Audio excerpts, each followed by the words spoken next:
Hi everybody, welcome to The Limit Breakdown, where we review everything in TV shows, movies, and entertainment. I'm your host, Sid. And I'm Migs. And today we're going to be reviewing the new Guardians of the Galaxy Volume 3. Our too long didn't watch review is 4.5 Hearts. Now, this movie actually had great character-driven plot. It had a really good levity between comedy and serious moments, as well as fantastic soundtrack. However, there were a couple of minor continuity issues that we picked up on. We felt that the character of Adam Warlock wasn't really used to his maximum potential, and the villain didn't really seem like a threat. But we'll dive more into that into the review. So stick around after the intro as we do our deep dive into Guardians of the Galaxy.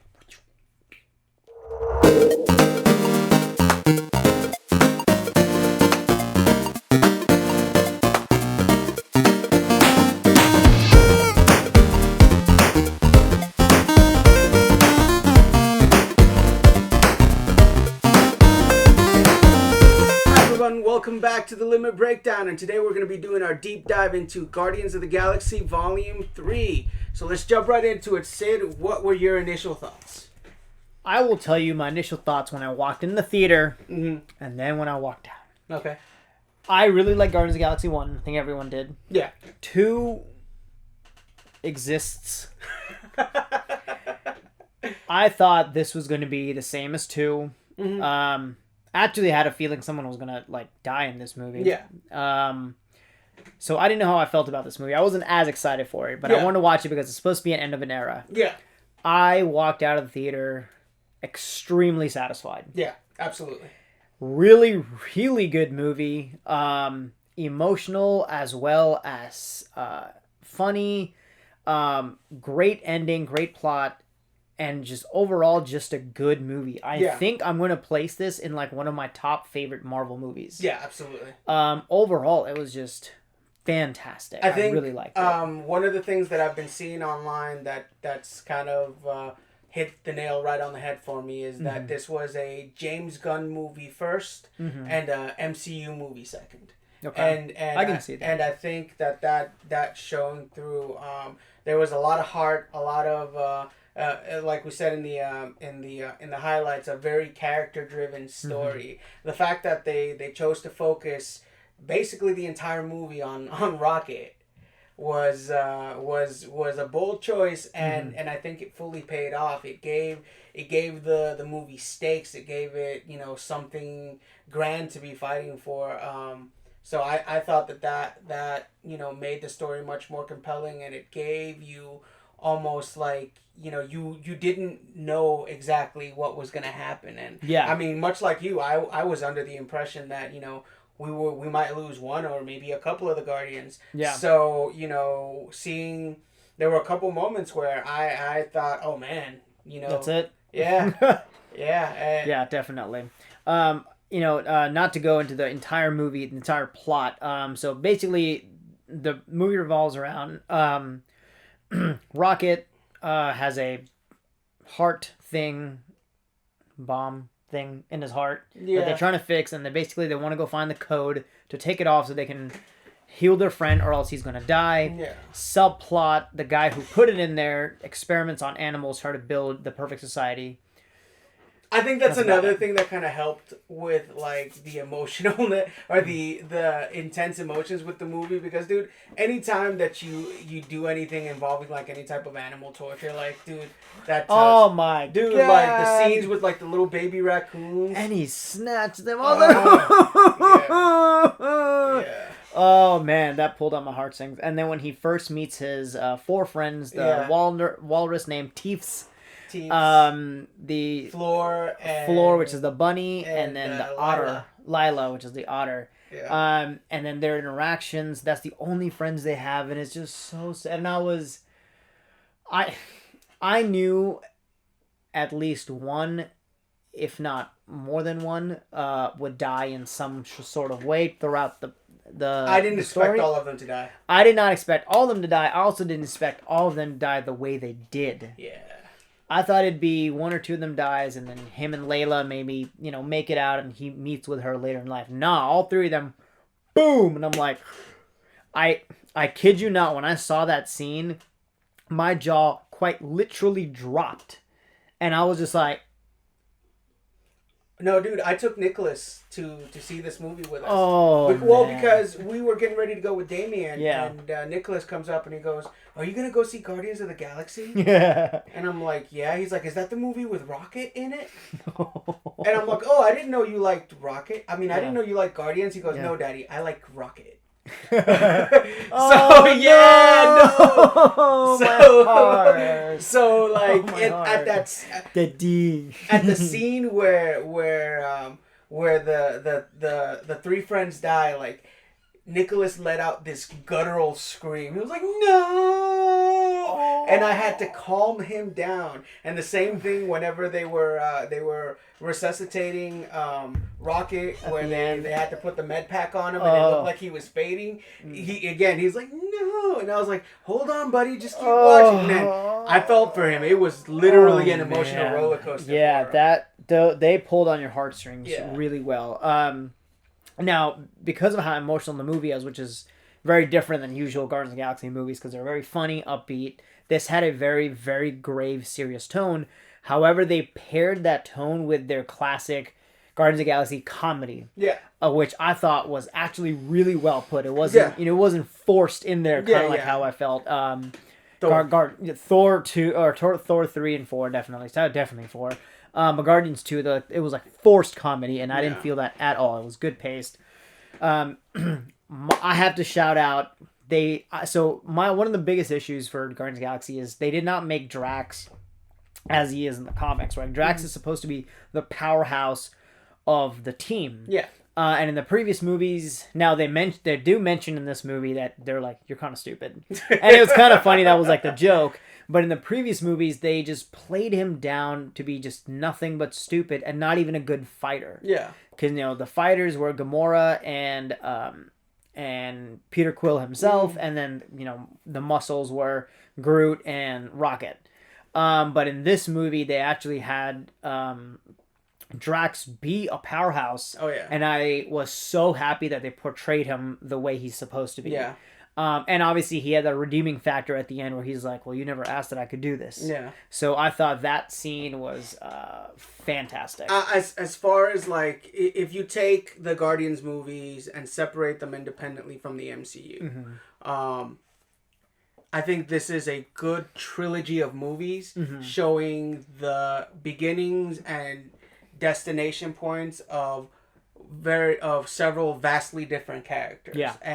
And how that emotional journey carries through all three movies. And I know you mentioned that number 2 wasn't particularly your favorite, but I enjoyed 2 for Star-Lord's story, and kind of the emotional beat that it took with him, coming to resolution with his mother's death, and meeting that, finding out that he's a celestial, all that stuff.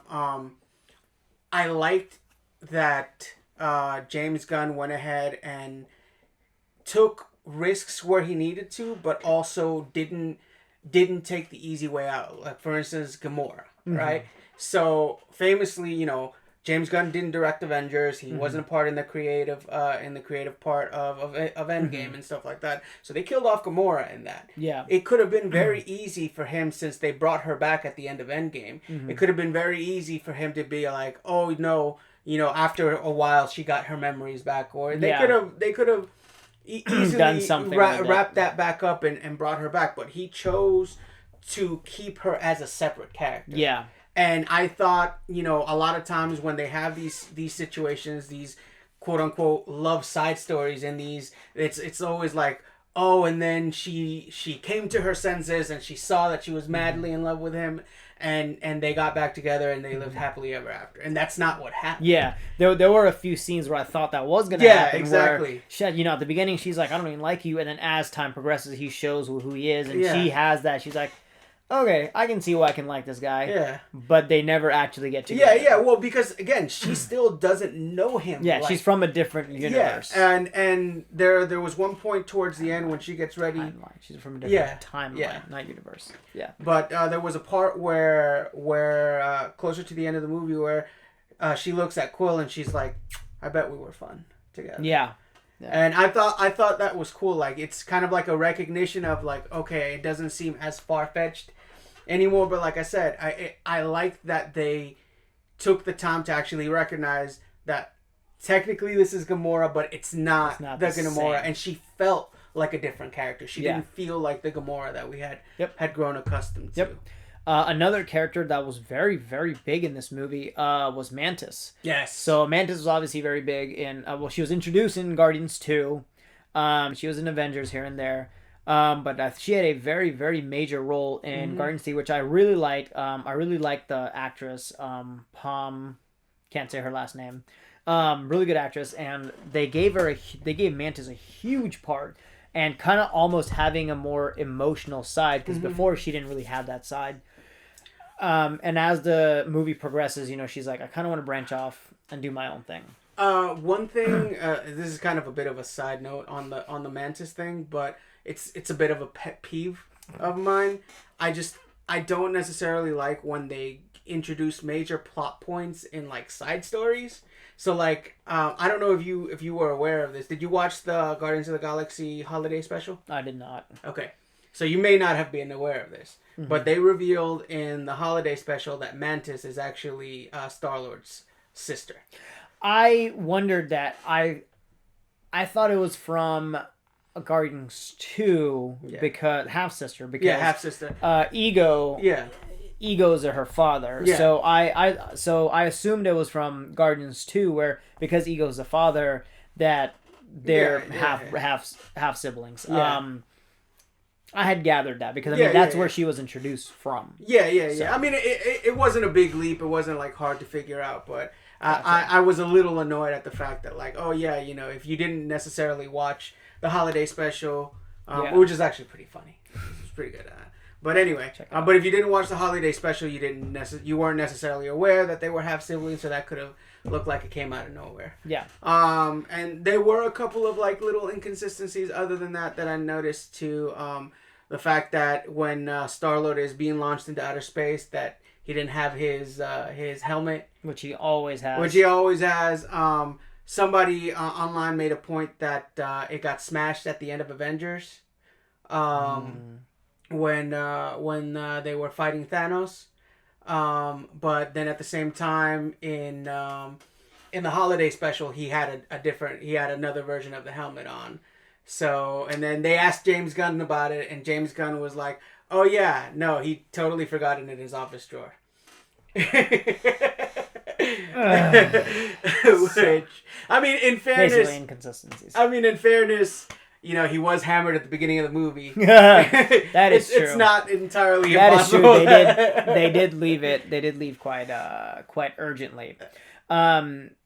One of the side characters I want to mention is there's a few side characters. The dog Cosmo. I love the Cosmo. Russian dog Cosmo, and his whole thing her thing back and forth with Yondu's. Don't you apprentice. call me a bad boy? I am not a bad dog. Oh man, that was very funny. And then at the end, they came together and she smashes the bad guy with rocks. I'm a good dog. Yondu's apprentice, whose name is Kraglin, trying to do the arrow the whole time. And when Adam Warlock comes in, he tries to do it and just hits him. He's like, "Who threw that arrow at me?" He's like, it wasn't me. That was pretty funny. Kind of showing he's not ready yet. And obviously at the end, Yondu makes a reappearance saying, lead with your heart. Yeah. You can do it magically now. So I actually thought that was a pretty cool touch. I was kind of hoping for imagine you're Mary Poppins. That would have been hilarious. Another side character, not side character, main character villain. The High Evolutionary. I understood his story. I understood kind of what they were driving for. Yeah. But the whole time, he never seemed like a threat. He never seemed... Even when I understand he did bad things, Yeah. right? And I'm not, but once they came face to face with him, you know, and I understand he has psionic powers. He didn't really put up much of a fight, right? Yeah. I understand there was 5 against 1. Yeah. But even then, he was not really much of a threat, minus his plans. Yeah, I just, you know, I mean, he had kind of like a Lex Luthor feel, in the sense that, like, his threat was like his giant organization that he had, and all of like the influence that he had. Like, he himself wasn't really that much of a threat, you know, unlike say for instance in Guardians 1, Ronin, like that was a cosmic level threat. And I agree with you that he didn't really feel like much of a villain, but I mean, you know, at the same time, like, you know, dude was a bad guy. Like, you blow up a whole planet because he's like, I don't like these. Yeah. And the Earth 2.0 where they went to and everybody was animals. Yeah. Kind of weird. I'm not. Yeah, gonna lie. It was kind of weird.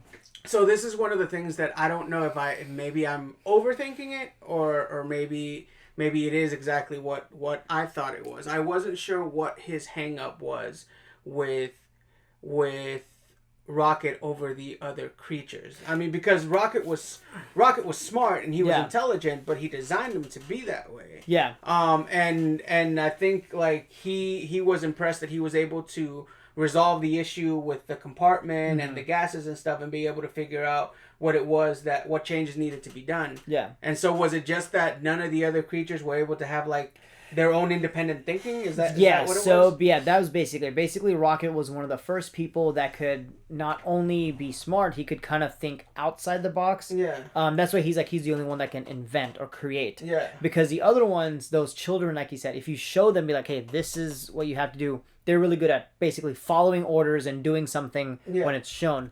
They cannot take 2 different items and be like, oh, these somehow connect. They cannot. None of the other things could do the thing. When I say things, I mean his creation as a species could not do that.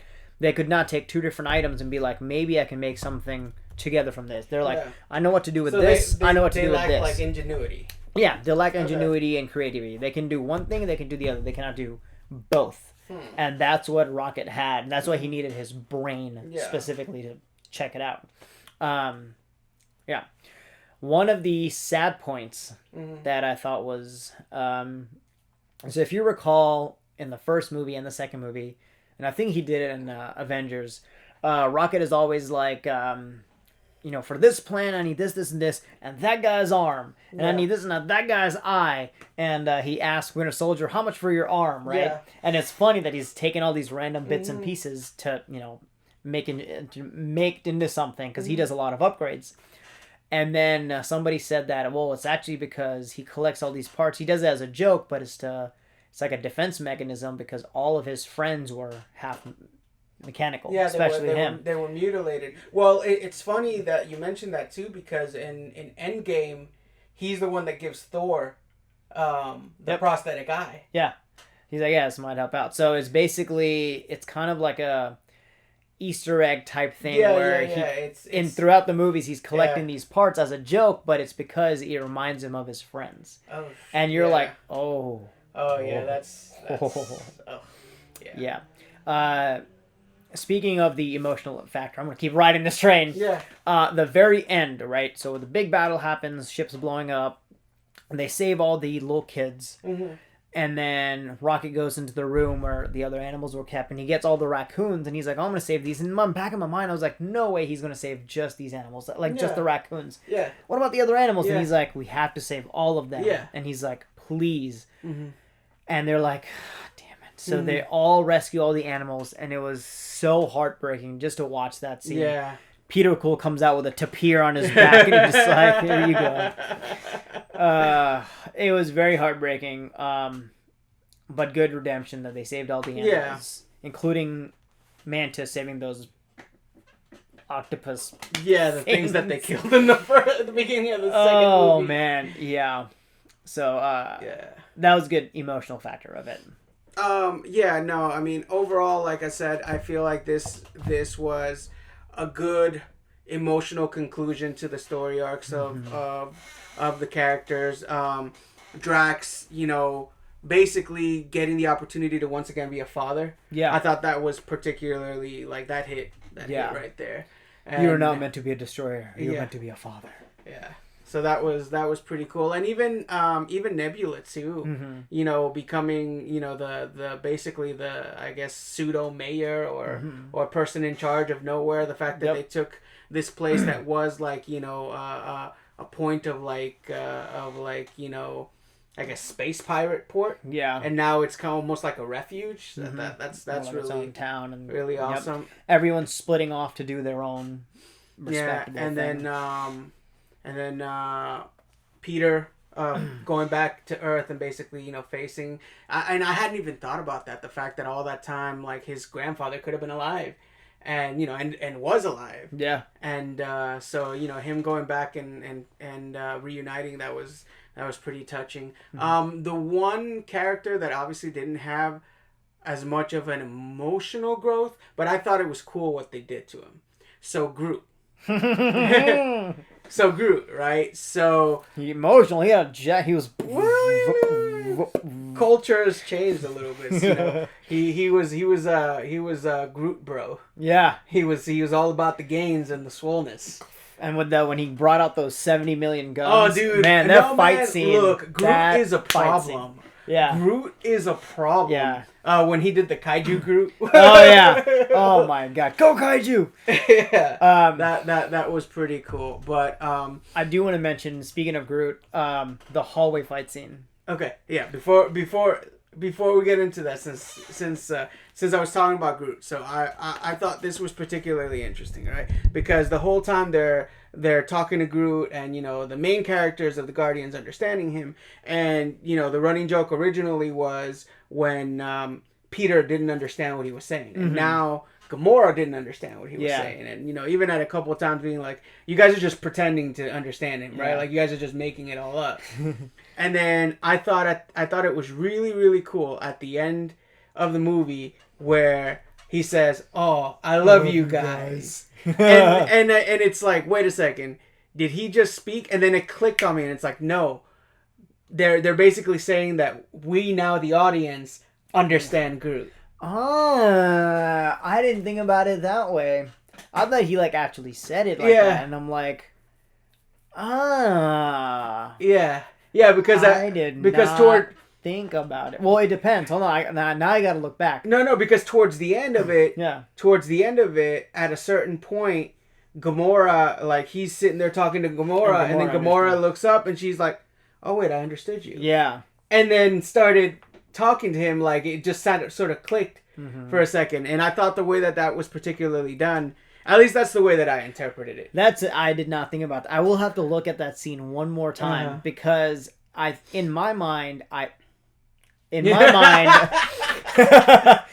thought that when he said "I am Groot," everybody looks at him. That's what I think in my mind. Now, if they all looked at him, that means that he actually said it. But if they're all still looking at each other, that means your theory is correct. Dang! Now I have to look into this. That is very interesting. I would be cool with that. Hallway scene. That hallway fight scene was so good. Each character had their own thing that they brought. They worked well as a team, especially when the guns blazing here and there. Him and Nebula doing their thing. Groot just smashing through people. Groot is a problem. Yeah. Groot is a problem, dude. The vines, and he, the one part where he feeds the vine through the thing's neck, and then, it was gruesome. Rocket going through and, using the vines to jump off. They, like I mentioned earlier, they finally showed Drax's how powerful and strong he actually is. Not just getting beat up all the time, which I was a little upset in the earlier movies. And then he brings out his famous blades, starts cutting things up. And also Mantis, just taking over the minds of the creatures. Yeah. I always kind of looked at her from a fighting perspective as kind of a weak link. But then with that situation, that's she's you can do this now. Oh my god, yeah, she's you're doing this. Oh man, she is also a problem. So I would say that's probably one of my favorite fight scenes. Yeah. In all of Marvel and maybe in all general, but it was really, really good fight scene. Yeah. I want to mention one more thing before we close out. Sure. Adam Warlock. Adam Warlock. Eyebrow guy. I really like Eyebrow guy. Great actor. I think he did a good job with what he was given. So I looked a little bit into it because, I am not the biggest Adam Warlock fan, but I knew of him, and I knew that he plays a big role in the Infinity Saga. He at one point wielded the Soul Stone. the soul. Well, that was supposed to be the gem. Yeah. But that wasn't the case here. But at one point, he wielded the Infinity Gauntlet. So I was expecting like a cosmic level character. Yeah. But being that is the introduction of Adam Warlock, one of the things that they did bring up was the fact that he was removed from his cocoon early, so his development wasn't completed. Yeah. So that is accurate with the comic book version of the character. Whereas when he's first introduced, he's a very immature character. Although he's like in an adult body, he's still very much a child. Yeah. Which I think that's kind of the representation that we got. Yeah, definitely. And he wasn't as strong as he was definitely strong. Don't get me wrong. He was definitely strong. But you could, I'm glad they brought in that line that he's still immature and he's a child. Because Eyebrow Guy played it really well. I think one of the best moments was when he was just being himself. Yeah.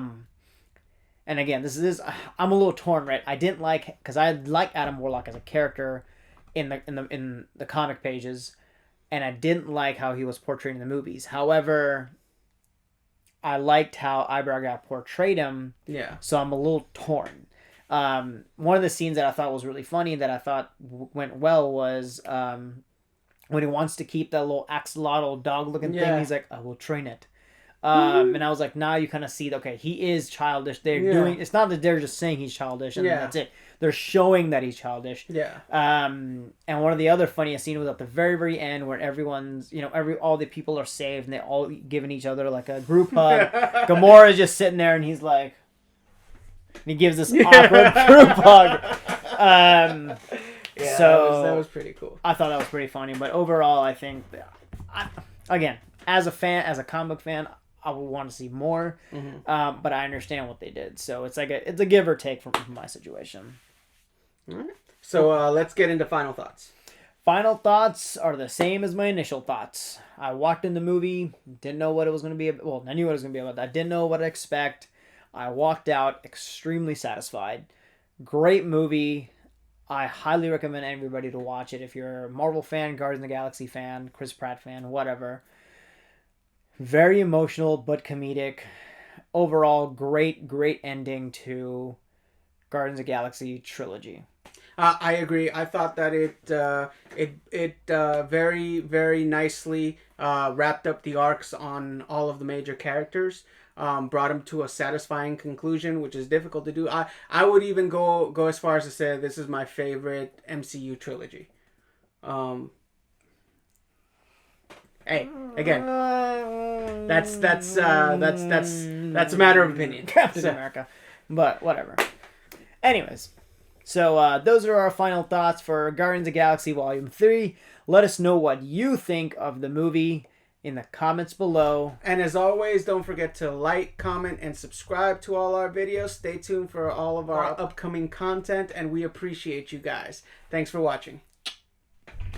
Okay? If you like our videos, leave a comment, hit the bell, subscribe, and press the like button. That's awesome. Thank you. Bye-bye. Bye! I hope your days are awesome.